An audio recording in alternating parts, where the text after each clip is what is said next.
There are those who stand before your dreams, like shadows cloaked in reason, whispering words of caution, muttering phrases like, "Be realistic," as if the sky were too vast for you to touch. They call themselves realists, but what they offer is not wisdom. It's a cage for your ambition. Their skepticism isn't born of concern for your well-being. It's often a reflection of their own fears, insecurities, and the failures they have chosen not to confront. Understand this.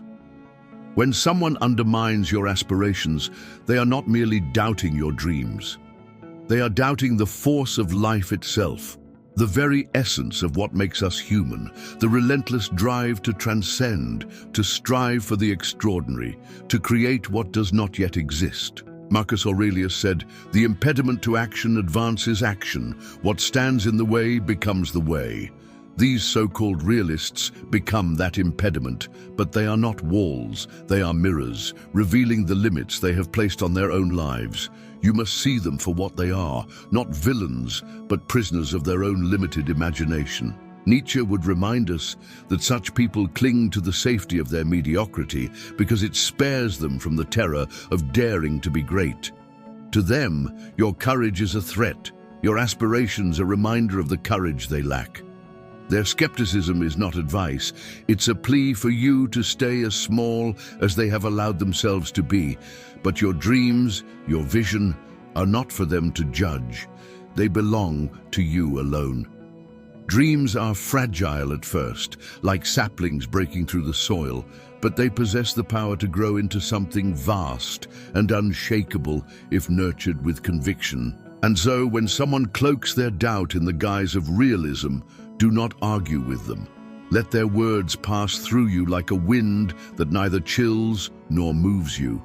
Your only task is to keep building, keep striving, keep walking the path they are too afraid to tread. You owe it to yourself not to let their fear become your burden. You owe it to the world because the act of creating something extraordinary inspires others to believe that they too can rise above their circumstances. Let their doubt be a reminder, not of your limitations, but of how far you are willing to go beyond the borders of their imagination. There are those who carry the illusion of presence, the pretense of care, yet their actions reveal the bitter truth. They are only available when it serves their needs. These are the ones who, when you reach out, reply with silence or excuses, showing you precisely where you stand in the architecture of their priorities. And this truth, no matter how sharp, is one you must face with unflinching clarity. Marcus Aurelius wrote, "A person's worth is measured by the worth of what they value."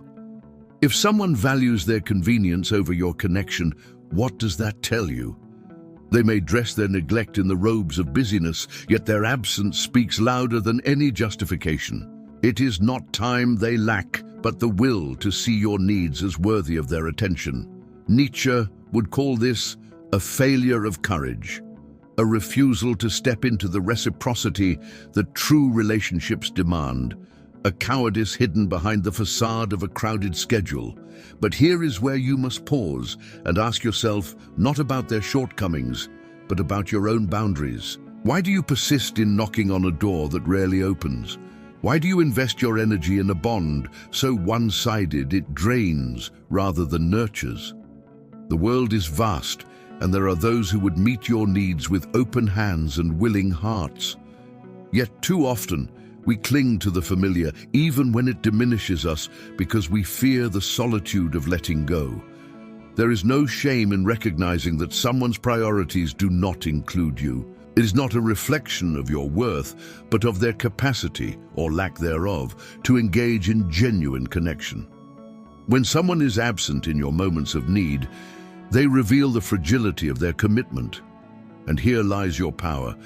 You are not obligated to chase after what diminishes you.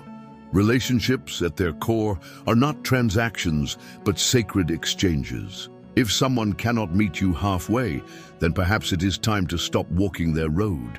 You must learn to release those who are unwilling to stand beside you. In this, there is freedom. For every step away from those who disregard your worth is a step toward those who will honor it. True connection does not need to be begged for. It is given freely, and it enriches both giver and receiver. Let their absence teach you not despair, but discernment. Recognize your own value and seek those who do the same. There exists a peculiar betrayal that cuts deeper than most. A betrayal not of grand treachery, but of whispers. When someone takes what you have entrusted to them and offers it up as fodder for their amusement, they do more than expose your secrets. They compromise the sanctuary of your inner world. Such people are not merely careless, they are dangerous. They dismantle trust, brick by brick, leaving you to question not only them, but everyone you once considered safe. Marcus Aurelius would remind us, the soul becomes dyed with the color of its thoughts. And what of the souls who color their thoughts with gossip? They are drawn to chaos, feeding on the vulnerability of others to distract themselves from their own inadequacies. Nietzsche might argue that such individuals are driven by a profound emptiness, a need to validate their own existence by diminishing the value of yours. But you, standing in the wreckage of their words, are left to contend with the cost. To share a secret is to place a part of your soul into another's hands, a gesture of profound trust. When they betray that trust, it is not your fault. Their failure is theirs alone, a reflection of their inability to honor the sanctity of human connection. Yet the aftermath falls on you, and here lies the challenge. Will you let their betrayal erode your willingness to connect, or will you use it to sharpen your discernment? The truth is stark. Someone who cannot keep your confidence is a liability to your peace of mind. They are like a cracked vessel that leaks no matter how carefully you pour into it. This is not an act of malice, but of carelessness, born from a lack of depth. Such people are incapable of holding the weight of your trust because they cannot even hold their own sense of self. They fill their emptiness with idle chatter, turning sacred truths into fleeting entertainment. But you are not powerless in the face of their indiscretion. Their betrayal, though painful, is a gift in disguise, a mirror reflecting their true nature and giving you the clarity to protect your inner circle. Trust is not a limitless resource. It is sacred and must be earned. When someone shows you they are unworthy, believe them and adjust your boundaries accordingly. Your secrets, your vulnerabilities are not for the careless to scatter like leaves in the wind. They are treasures, meant for those who understand their value and treat them with the reverence they deserve. And when you find such people, those rare souls who honor your trust as if it were their own, you will know that they are worth far more than the ones you have left behind. Let this betrayal teach you not to close yourself off, but to refine your judgment and guard the sanctuary of your soul. There are those who carry a peculiar weight in their presence, the ones who seem to catalogue your life not by its triumphs, but by its stumbles. They may offer words of praise, but their true investment lies elsewhere, in the constant resurfacing of your errors. These are the people who keep your failures alive, not to remind you of growth, but to subtly tether you to your weakest moments. They are archivists of imperfection, deliberately blind to your victories, as if your successes threaten their fragile sense of superiority. Marcus Aurelius taught, "Waste no more time arguing about what a good man should be. Be one." But what of those who weaponize morality, using your past missteps as ammunition? Nietzsche, ever bold, might suggest that such individuals are driven by their own insecurities, a desire to diminish you because they fear confronting their inadequacies. They seek power in subtle ways, camouflaged as helpfulness, masking their need to keep you small so they can feel large. Their fixation on your mistakes is not an act of care, but a form of control. When someone chooses to ignore your accomplishments but highlights your flaws, they reveal more about themselves than about you. It is not your errors that disturb them, but the fact that you overcame them. Your growth disrupts their narrative, a story in which they long to see you as less than you are. And so they cling to the memory of your missteps, as if by doing so they can freeze you in time, trapped in the shadow of who you used to be. But here lies the lesson. No one is immune to error, and to live is to stumble. What defines a person is not the fall, but the rise that follows. Those who truly value you will see the entire spectrum of your journey, the valleys as well as the peaks. They will honor your perseverance and celebrate your ability to transform struggle into strength.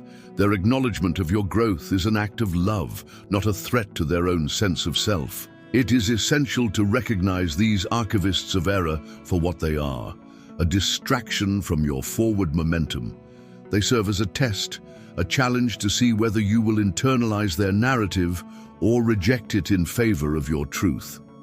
Do not let their fixation on your past dictate your future.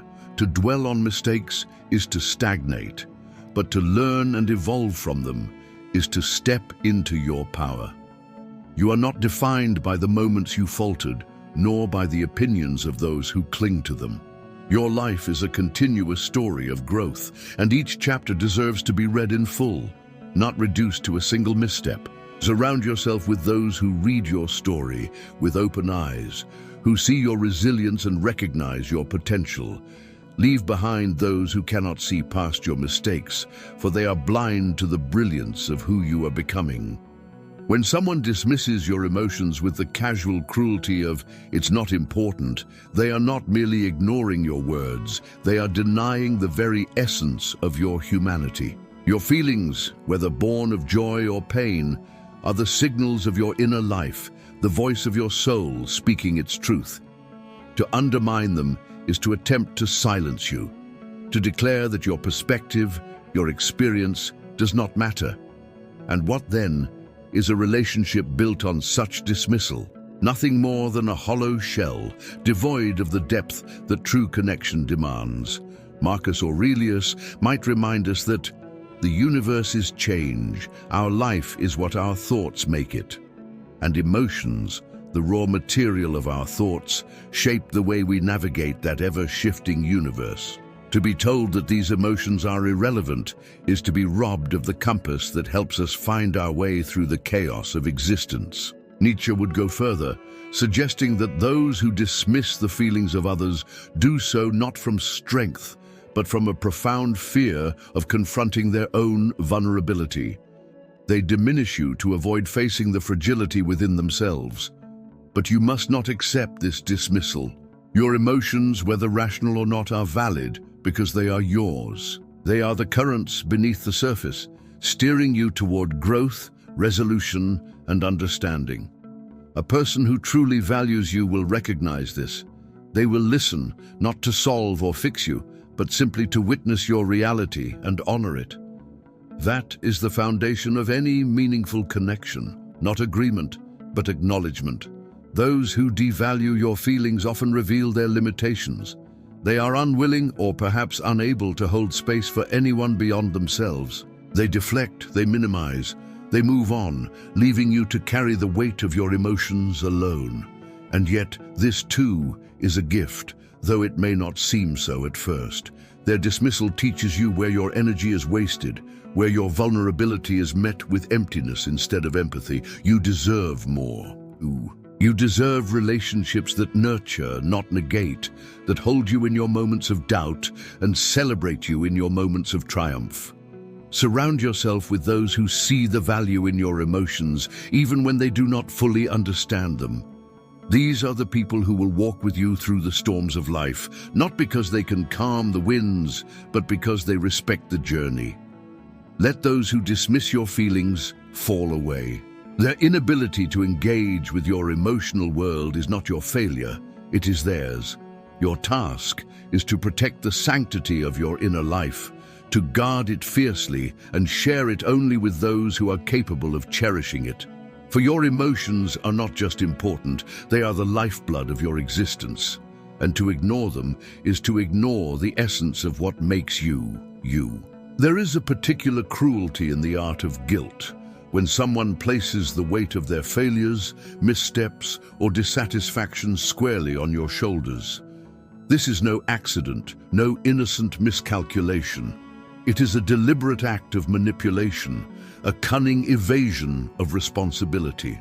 To make you feel culpable for what is, in truth, entirely theirs to bear, is to bind you in invisible chains, the kind forged not of iron, but of obligation and doubt. Marcus Aurelius wrote, "You have power over your mind, not outside events. Realize this, and you will find strength." Yet those who wield guilt against you aim to reverse this wisdom. They seek to convince you that their problems are your doing, that their suffering stems from your actions or inactions. It is a clever trick, one that relies on your capacity for empathy, your innate desire to help, to make things right. But you must see it for what it is, a theft of your emotional autonomy, a subtle robbery of your peace. Nietzsche, ever provocative, might suggest that those who burden others with their miseries are unwilling to confront the truth of their own insignificance. Their refusal to take responsibility is not just laziness, it is a fear of facing themselves. Blaming you becomes their escape route, their way to maintain the illusion of control in a life they refuse to own. But what happens to you in this exchange? Guilt, once internalized, is a poison. It clouds your judgment, saps your energy, and diminishes your capacity to see the situation clearly. It keeps you tethered to their dysfunction, trapped in a cycle where your emotional labor is exploited and your worth is tied to your ability to fix what was never yours to fix in the first place. The truth is simple but harsh. You cannot save someone who is committed to sinking. Their problems are theirs to face, their burdens theirs to carry. No amount of guilt, no sacrifice on your part, will ever be enough for someone who refuses to take even the first step toward accountability. You are not their lifeboat, and you must not allow yourself to become a casualty in their storm. Instead, let this manipulation be a mirror. See in it the boundaries you must draw to protect yourself. Recognize that your empathy is a gift, but one that must be given wisely and sparingly. Strength lies not in bending to the weight of someone else's blame, but in standing firm, unyielding, and refusing to accept what is not yours. Release the guilt.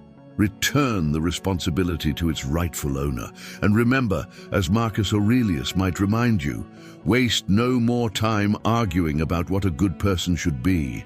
Be one. But being good does not mean being a martyr to someone else's refusal to grow. It means knowing your value, your limits, and your worth. To walk away from such manipulation is not abandonment. It is liberation. There is a profound unease that settles over any relationship with those who live by double standards. These are individuals who construct a reality that tilts always in their favor, demanding virtues they do not themselves embody, and expecting sacrifices they would never make. Their contradictions are not mere inconsistencies. They are a declaration of a deeper truth. These people do not play fair because fairness threatens the precarious balance of their ego.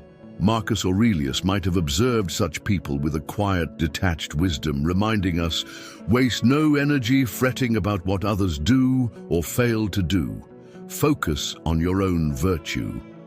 And yet, how do you coexist with someone whose duplicity undermines the very trust that relationships depend upon? It's not enough to simply turn away, not when their actions strike at the foundations of mutual respect.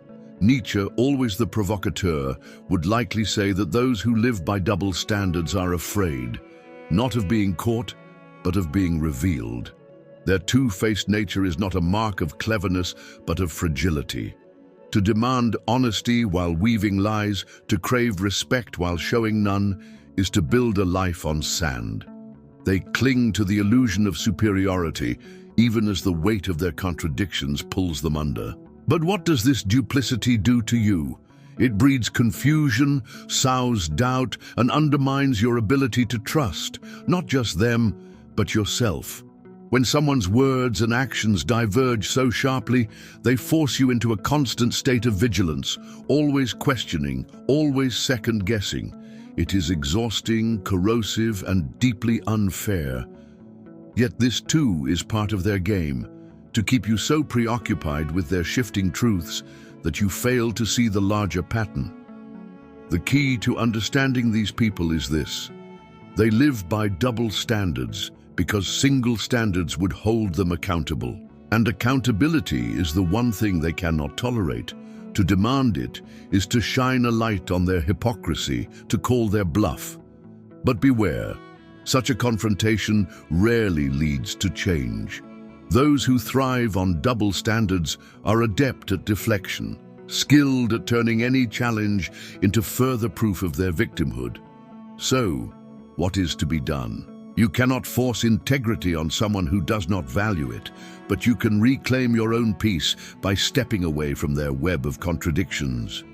Draw a boundary, not out of anger, but out of wisdom. Let their double standards be their undoing, not your burden. Marcus Aurelius might counsel you thus: the impediment to action advances action. What stands in the way becomes the way. Let their duplicity teach you clarity. Let their hypocrisy strengthen your commitment to honesty, respect, and fairness, not for their sake, but for your own. Because in the end, the greatest antidote to their double standards is your unwavering commitment to living by a single one: truth. There is a unique weight to promises that are never kept, a subtle erosion of trust, like water wearing down stone over time. Words, when not honored, lose their essence. They become hollow, devoid of meaning, like an echo that fades before it reaches your ears. A person who repeatedly promises but fails to act reveals something far deeper than forgetfulness or poor time management. They reveal an inner discord between intention and integrity. Marcus Aurelius once said, "Waste no more time arguing about what a good man should be. Be one."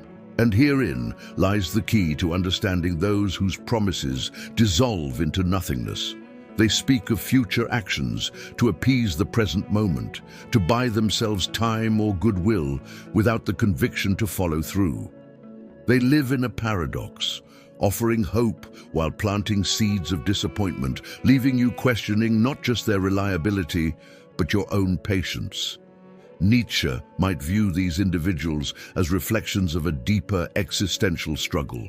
To promise is to project oneself into the future, to claim ownership of time yet to come. But those who consistently fail to deliver are caught in a cycle of avoidance. They fear the weight of accountability, the burden of aligning action with word. Promises, for them, are not commitments but escape routes, a way to pacify others while evading responsibility. And what does this mean for you? Each broken promise chips away at your faith, not just in them, but in the very concept of trust. Over time, their empty words become a prison of expectation, keeping you waiting for change that never arrives. Yet to allow their inconsistency to dictate your emotional landscape is to surrender your power. You cannot change someone who is not ready to face their own shortcomings. But you can decide how much space their unkept promises occupy in your life. The lesson here is not one of cynicism, but of clarity. Words are easy, actions are not. And those who habitually promise without delivering do not deserve the privilege of your unwavering belief. Marcus Aurelius reminds us, if someone is able to show me that what I think or do is not right, I will happily change, for I seek the truth. But these individuals do not seek truth. They seek to placate. They promise not to build trust, but to defer the moment of reckoning. So, what is to be done? Withdraw your reliance on their words. Let their promises become white noise, background chatter that neither lifts nor disappoints. Instead, watch their actions, or lack thereof, and let that be the measure of their character. And when the time comes to confront their behavior, do so not with anger, but with wisdom.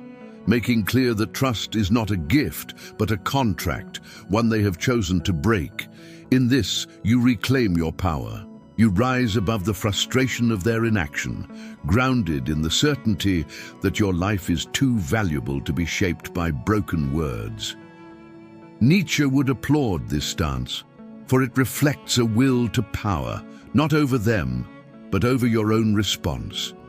Let their unkept promises fade into insignificance as you build a life defined by your own integrity, your own unwavering commitment to what is true and real. Time is the most finite currency you possess. Unlike money, it cannot be earned back, and unlike material possessions, it cannot be replaced. When someone uses your time without valuing it, they are not just taking minutes or hours. They're extracting a piece of your existence, treating it as though it were limitless and disposable. This imbalance, their needs prioritized above your own, their convenience outweighing your boundaries, reveals a subtle but profound disregard for your life itself. Marcus Aurelius, the great Stoic emperor, warned against the theft of time. You could leave life right now. Let that determine what you do and say and think. To allow another to monopolize your time without reciprocity is to relinquish control over the essence of your being. And yet, it often begins subtly, doesn't it? A favor here, a request there. At first, it feels noble to help, to give, to be the reliable pillar for someone else. But over time, you may notice a pattern. They take, but never return. They ask, but never offer. Your needs, your moments of vulnerability, are met with silence or excuses. This dynamic is not just a drain on your schedule. It's an erosion of your self-respect. Nietzsche would see such one-sided exchanges as a reflection of power. What is great in man is that he is a bridge and not a goal, he wrote. To give is human, but to allow yourself to be used without acknowledgement transforms you into something less, a means to an end rather than a being with intrinsic value. There is also a psychological toll. When you give and receive nothing in return, it fosters a quiet resentment, a lingering sense of inadequacy. You begin to question your worth. Why is my time, my energy, my life treated as less significant than theirs? And this is the real danger.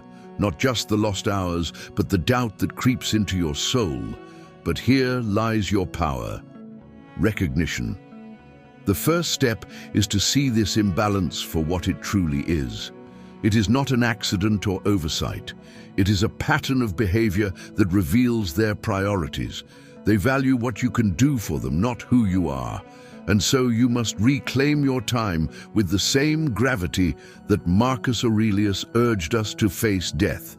If your days are numbered, and they are, why waste them on those who see your moments as expendable? This is not about shutting others out or refusing to help. It is about discerning who is worthy of your most precious resource.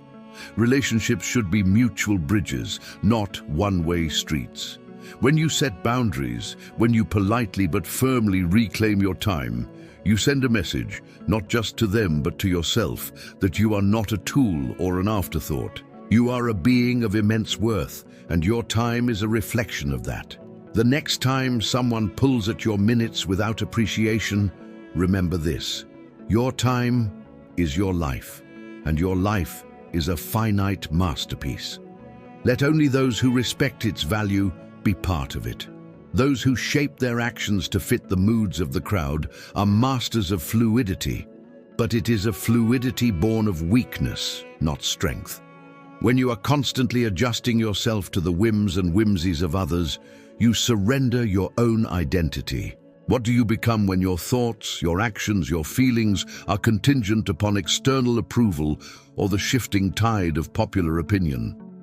Do you know, or are you simply a reflection of the world around you? It is easy to follow the crowd. It is comfortable to let others dictate your movements, your words, your very essence.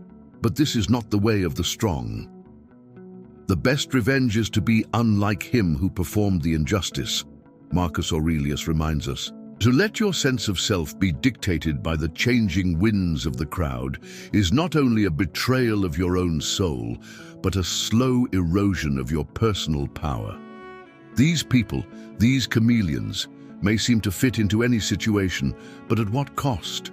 What remains when the crowd fades and they are left standing alone in the echo of their own contradictions? Nietzsche, with his relentless pursuit of individual greatness, called for a life lived on one's own terms. Become who you are, he urged. Those who bend to the crowd's will become shadows, forever chasing the light of others. They are never truly themselves, and in this, they lose everything. The crowd will never care for them as individuals. They will only care for what they can bring to the collective. And when the crowd changes its mind, so too will these people change their loyalty, their stance, and even their convictions. This is not the mark of strength, but of fear. Fear of standing alone, fear of rejection, and above all, fear of being who they truly are. It is the psychological truth of human nature that we long for acceptance. But when acceptance comes at the cost of losing yourself, it is a dangerous trade. When you bend with the breeze, you forget how to stand tall in your own convictions. Those who follow the crowd are not your true allies. They are the ones who will love you when it is convenient and forsake you when it is not. Their loyalty is a commodity, not a constant. And when your life depends on the approval of others, you are always left at the mercy of the next shift in the crowd's mood. The real question is not whether these people are capable of genuine connection or loyalty, because they are not. The question is, are you willing to become someone who bends, twists, and changes with the crowd, or are you ready to stand in your own truth, even when it means standing alone? As Marcus Aurelius teaches us, it is not the crowd that determines your worth. It is your own actions, your own integrity, your own unwavering commitment to the truth of who you are. Stand firm, become unshakable. Let the winds of the crowd blow all they like. Your path is one of your own choosing. Respect is a delicate balance, a silent contract between two souls. It is not something demanded. It is something earned and freely given. Yet, there are those who stand at the crossroads of human interaction, proclaiming loudly their need for respect, but who, in their words and actions, reveal an utter disregard for it themselves. They demand the reverence of others, but withhold the same in return. These individuals are not seeking genuine respect. They are seeking control, dominance, validation. They believe that respect is something to be extracted, like a coin from the pocket of a stranger, rather than nurtured, like a bond between equals. But as Marcus Aurelius once wisely noted, what we do now echoes in eternity. Your actions will always reveal the truth of your character long before your words can mask it. And so, those who demand respect without giving it are caught in their own hypocrisy. They are not kings or leaders, but beggars at the gate of their own pride. When respect is one-sided, it is a shallow thing, and it will wither and die under the weight of resentment. They may believe they are entitled to it, but they fail to see that respect is a two-way street, a mutual exchange. He who does not respect himself will never be respected by others, as Nietzsche declared in his relentless pursuit of individual greatness. And when a person does not honor the boundaries, values, and dignity of others, they too strip themselves of the right to demand the same. The respect they seek is no more than an illusion, a ghost of what could be. There are no shortcuts to mutual respect. You cannot demand it without offering it. You cannot expect others to stand by you with admiration and loyalty when you treat them as lesser beings. The very foundation of respect is the recognition of the intrinsic value of another person, something that can only be earned through kindness, understanding, and above all, integrity. Those who fail to recognize this are destined to wander, demanding what they cannot give, believing that respect can be commanded. But the world, as it always does, will respond in kind. You will not find respect in those who have none to give. You will only find contempt, distance, and frustration. And so we return to the truth. Respect cannot be forced. It must be freely given and received. It is a dance of mutual recognition, of seeing each other as equals, as humans deserving of dignity and honor. If you find yourself surrounded by those who demand respect but offer none, remember that you are under no obligation to give it. Withhold what they refuse to offer. Let them stand alone in their arrogance, their hollow demands. As you walk forward with your head held high, knowing that you have the respect of yourself and those who truly matter. There are moments in life when the shadows seem to stretch long, when the world feels heavier than it ever has. It is in these moments, when you are at your lowest, when you are stripped of the veneer of success and outward achievement, that true relationships are tested. The people who are truly by your side in these times are the ones who have seen you for who you are, not just for what you have or what you can offer them, but those who disappear in your darkest hours. They were never with you to begin with. They were with your achievements, your status, your light. In the quiet of these moments, when others turn their backs or vanish without a trace, you begin to see the truth that was always lurking beneath the surface. They loved what you could give them, the power you radiated when you were on top. But they never truly loved you, not the you beneath the victories, the accolades, the facade, the real you, the one who stumbles, falls, and hurts. These people are like parasites that feed on your success. But the moment it wanes, so does their presence. Their silence in your suffering is a loud proclamation of their shallow connection. Marcus Aurelius, in his Reflections, once said, "The art of living is more like wrestling than dancing." To wrestle is to face adversity head-on, to push forward even when the odds are stacked against you. It is in those moments that you discover the true nature of your relationships. Those who vanish when you need them most are not your true allies. They are the fair-weather friends who only seek the warmth of your sunshine. True friendship, true connection is born in the storm. When you are at your lowest, that is when you need those who will hold you up, not those who disappear like shadows at dusk. Nietzsche's philosophy teaches us that the path to greatness often involves standing alone, walking through the fire of life's harshest trials without the crutches of others. But those who truly walk alongside you in these trials are not there to share in your glory. They are there to carry the weight of your burden. This is the essence of authenticity in relationships. Those who stand by you when you are broken are the ones who are connected to the real you. Those who vanish when you are at your worst were never truly invested in you as a person. They were only there for what you represented. The lesson here is a painful one, but a vital one. The people who leave when the going gets tough are not the ones who should hold space in your life. They were never your true supporters. They were not by your side because of who you are, but because of what you could provide. As you walk through life, remember that the most valuable relationships are those built on shared humanity, on the willingness to stand together, not just in triumph, but in defeat. These are the people who will walk with you through the storm, even when the sun is nowhere to be seen. And so, you must ask yourself, are you holding on to people who only exist in your victories, or are you surrounding yourself with those who stay when the victories fade?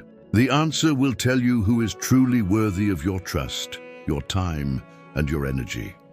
In the end, those who are willing to stand by you when the world falls apart are the ones who will matter most.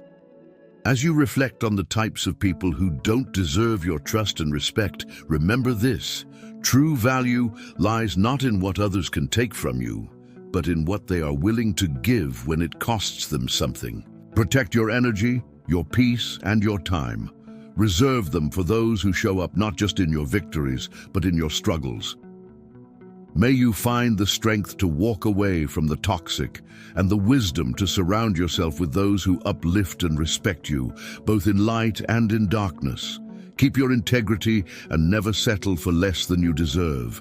You are worthy of genuine connection and lasting respect. Stay strong, stay true.